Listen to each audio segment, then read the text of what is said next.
Hello friends, welcome to Soni's mini kitchen. આજે આપણે ગરમા ગરમ વણેલા ગાંઠિયા બનાવીશું. તેના માટે આપણે ચણાના લોટને લઈ તેની અંદર અજમો અને હિંગ એડ કરીશું. ત્યારબાદ એક બાઉલની અંદર આપણે પાણી લઈ લઈશું અને તેની અંદર મીઠું, ગાંઠિયાનો સોડા અને તેલ એડ કરીશું અને તેને બરાબર આપણે મિક્સ કરી લઈશું આ મિશ્રણને. અને આ મિશ્રણને જ આપણે લોટમાં એડ કરી અને તેનો સ્મૂથ એવો આપણે લોટ બાંધવાનો છે. તેના માટે વચ્ચે આપણે ખાડો કરીશું અને તે પાણીને આપણે એડ કરીશું અને બરાબર લોટને આપણે સ્મૂથ એવો રેડી કરવાનો રહેશે. રોટલીના લોટથી થોડો કઠણ હોવો જોઈએ અને ભાખરીના લોટથી થોડો ઢીલો એવો બાંધવાનો રહેશે. અને આવી રીતે તેને બરાબર મસળવાનો રહેશે. થોડું ઉપરથી ઓઇલ એડ કરીશું અને બરાબર મસ્ત એવો સ્મૂથ એવો બાંધી અને તેને 30 મિનિટ સુધી આપણે ઢાંકીને રેસ્ટ આપીશું.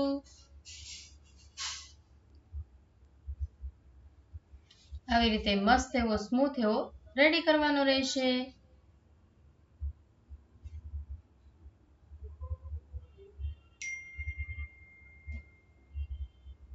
ત્યારબાદ તેને થોડી વાર આપણે ઢાંકી દઈશું અને 30 મિનિટ પછી આપણે ચેક કરી લઈશું.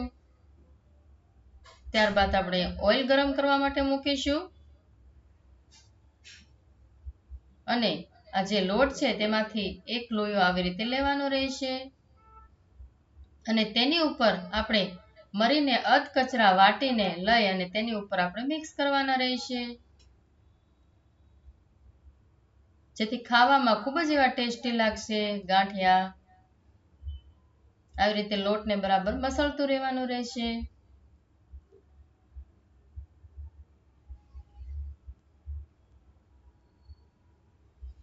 આવી રીતે મરી પાવડર આપણે મિક્સ કરીશું. જોતા જ મોઢામાં પાણી આવી જાય છે. હવે આપણે હથેળીને આ ભાગની મદદથી આપણે ગાંઠિયાને વણવાના રહેશે. આવી રીતે આગળ અને પાછળ આપણે પ્રેસ કરતા જઈશું. જોઈ શકાય છે ગાંઠિયાનો શેપ.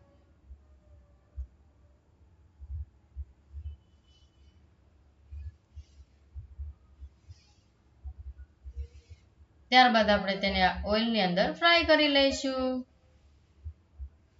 ઓઇલનું ટેમ્પરેચર મીડિયમ હોવું જોઈએ.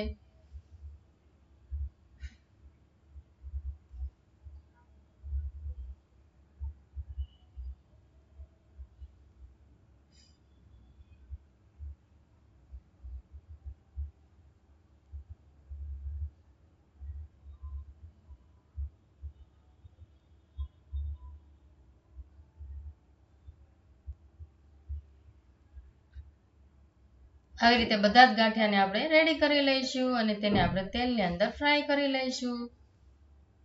થોડી વારમાં ગાંઠિયો એ ઉપર આવી જશે. ત્યારબાદ આપણે તેને પલટીશું. જો આવી રીતે ગાંઠિયો ફાટે તો બનવાનું કે પરફેક્ટ ગાંઠિયા બન્યા છે. આવી જ રીતે બધા જ ગાંઠિયાને આપણે રેડી કરી લઈશું અને ઉપરથી આપણે ચાટ મસાલો ભભરાવીશું અને ગરમા ગરમ મરચાં સાથે સર્વ કરીશું. આવી જ નવી નવી રેસીપી જોવા માટે ચેનલને લાઈક કરો, કોમેન્ટ કરો, શેર કરો અને સબસ્ક્રાઇબ કરવાનું ભૂલતા નહીં. Bye bye.